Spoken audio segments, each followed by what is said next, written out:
오늘은 알코올 중독과 돈 문제에 대해서 이야기를 하려고 해요. 온갖 스트레스 받는 그런 여러 가지 일들, 특히 뭐 잘 풀리지 않는 것처럼 보이는 뭐 그런 일들, 뭐 딜딜 꼬여 보이는 뭐 그런 일들 중에 하나 바로 돈이죠. 여러분은 돈 하면 어떤 생각이 가장 먼저 떠오르세요? 저는 예전에 돈 하면 아, 스트레스 받아.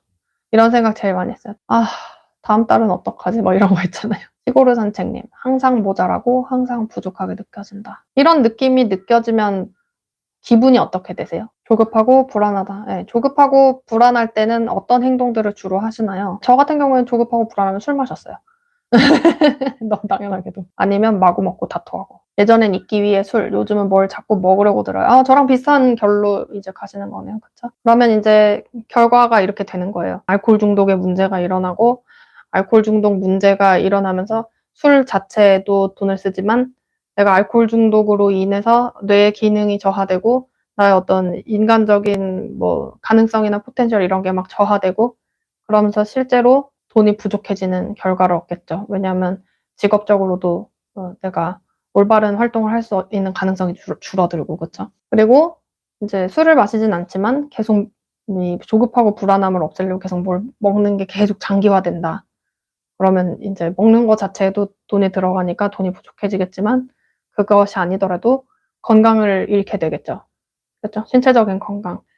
계속해서 뭐 살이 찐다거나 뭐 염증 질환이 는다거나, 그쵸? 그로 인해서 또 정신적인 기능이 같이 안 좋아지고 결과적으로 또 돈을 벌 수 있는 기능을 상실하면서 돈이 모자라고 부족하게 되겠죠. 그래서 처음에 했던 생각은 반드시 현실이 됩니다. 돈에 대해서 가지고 있는 관념이 잘못돼 있으면 알코올 중독을 끊을 수 없게 될 가능성이 되게 높아져요. 그래서 저한테 오시는 많은 분들이 술 문제만 가지고 오는 경우는 한 명도 없습니다. 알코올 중독 문제가 있는 분들은 반드시 돈에 대해서도 문제가 있어요.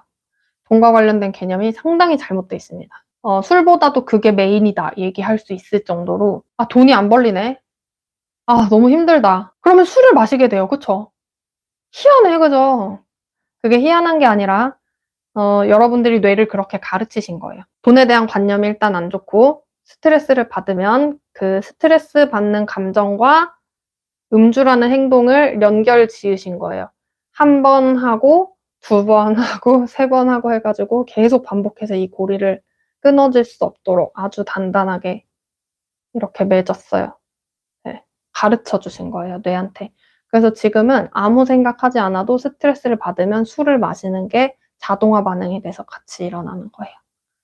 그렇게 하면 결과적으로 나는 술에다 돈을 썼고, 그 다음에 술을 마셨기 때문에 기능이 떨어졌고, 그 다음에 술 마실 시간, 그러니까 술 마시는 시간, 내가 내 어떤 돈을 많이 벌게 해줄 활동이 아니라 술 마시는 데다 시간을 써서 사치를 벌였기 때문에 돈을 많이 벌 수 있는 기회를 날렸고, 그죠?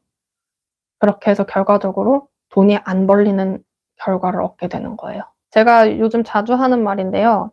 사치는 돈을 쓰는 게 사치가 아니라 시간을 마구 쓰는 게 사치예요. 돈이랑 비교를 못 해요. 내가 가지고 있는 돈을 사치로 하는 거랑 비교할 수가 없어요. 명품 사는 게 사치가 아니고요. 앉아가지고 넷플릭스 정주행하는 게 사치죠. 그게 진짜 큰 사치예요. 제가 그거를 깨닫고 나서 보니까 우와, 소름이 돋는 거예요. 우와, 지금도 소름 돋았어. 나는 진짜 사치 광이었네, 막. 그리고 대부분의 사람들이 그게 사치인 줄 모르고 그러고 있어요. 와, 너무 무서워. 왜냐면 돈은 만약에 쓰잖아요. 다시 벌면 돼요. 시간은 아니거든요. 시간은 다시 못 벌거든요. 그래서 비교도 할 수 없는 사치라고 부르는 거예요. 돈이 왜 이렇게 사람들 사이에서 힘든 걸로 인식이 되게 된 걸까요? 왜 사람들은 돈 하면 부정적인 인식을 먼저 하죠? 부를 내가 가질 수 없다고 생각하니까요? 네, 맞아요. 그런 부분도 있죠. 무의식 중에 부는 내 것이 아닌 남의 것이라고 생각하는 것 같아요. 그죠? 무의식에 그런 관념이 들어있죠. 그게 왜 무의식에 들어가게 됐을까요? 왜 그러냐면 그런 말을 하는 사람들 밑에서 자라서 그런 말을 하는 사람들하고만 어울리고 그런 말을 하는 매체만 보고 그런 인식을 주는 미디어만 소비하고 그래서 그렇습니다. 사람은 어떤 생각을 처음에 하고 그 생각을 반복하면 그 생각이 사실인지 여부와 상관없이 그 생각을 믿어버리는 경향이 있습니다. 경향이 있는 게 아니라 그렇게 해요. 리플리 증후군이 처음에 한두 번 거짓말하다가 그 거짓말을 너무 계속 반복하니까 자기도 그걸 사실이라고 믿어버리는 걸 리플리 증후군이라고 하잖아요. 그게 이제 인간 뇌의 여러 가지 특징 중에 하나예요. 인간은 무엇을 반복해서 생각하면 그것을 사실이라고 믿습니다. 그래서 내가 무슨 생각을 반복하고 사느냐가 엄청 중요한데, 좀 전에 제가 이 분석해서 보여드린 거에서 아셨겠지만 사람의 생각은 100% 현실이 되기 때문에 내가 무슨 생각을 반복하고 사느냐에 따라 내 현실이 달라질 수밖에 없거든요. 그래서 내 경험이 어떻든 내가 지금까지는 뭘 보고 살아왔든 그거랑 상관없이 내가 믿고 싶은 생각을 믿도록 끊임없이 자기 자신을 단련하셔야 돼요. 그렇게 해서 내 생각과 믿음을 바꿔야지 삶이 바뀝니다. 그렇게 하지 않으면 안 바뀌어요. 내가 절대로 돈을 벌 수 없는 사람일 거라고 계속 믿으면 네, 그렇게 돼요. 저는 이 사실을 너무 잘 알고 있기 때문에 제가 조금이라도 부정적인 생각이 나도 모르게 무의식적으로 올라오면 굉장히 소름 돋아요. 이 생각이 계속되면 내 인생이 어떻게 될지 너무 잘 알고 있으니까. 그래서 저는 그거를 관리하는데 하루 중에 굉장히 많은 시간을 써요. 그게 저에게는 자기 계발이고 제 인생에 대한 투자예요. 내가 무슨 생각을 하는지를 면밀히 살피고 그 생각들을 내가 믿고 싶은 다른 생각으로 대체하고 그게 내 무의식에 새겨질 때까지 끊임없이 반복하고 그거랑 관련된 행동들을 하고, 그쵸? 애티튜드를 바꾸고 이런 것들. 근데 이건 무슨 얘기냐면 생각만 바꾸면, 그쵸? 미래도 다 바꿀 수 있다라는 뜻이 돼요. 그러니까 제가 세상 사는 게 어렵지 않다고 말씀드리는 거예요. 그렇게 해서 많이들 하는 게 뭐 명상, 심상화, 확언 뭐 이런 것들이 있죠. 굉장히 중요한 스킬들인데 다들 되게 무시하는 경향이 있어요.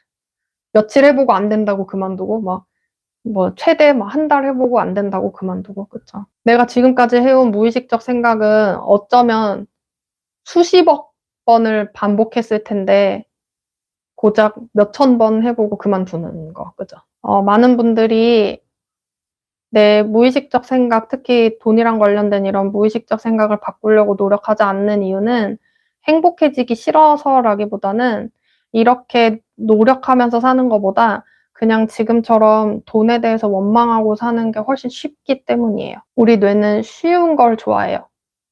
우리 뇌는 효율성을 추구하는 기관이에요. 그래서 무의식이 발달한 거예요, 사실은. 그 생존을 위해서 발달된 이 특성이 이 21세기 현대 사회에서는 이제 약간 독처럼 된 거죠. 지금은 오히려 반대로 의식을 써야 되는 시대가 된 거예요. 예전에는 의식을 사용하지 않을 수 있도록 자동화 반응을 만드는 게 생존의 핵심이었다면 지금은 반대예요. 지금의 생존의 핵심은 의식을 사용하려고 애쓰는 거예요.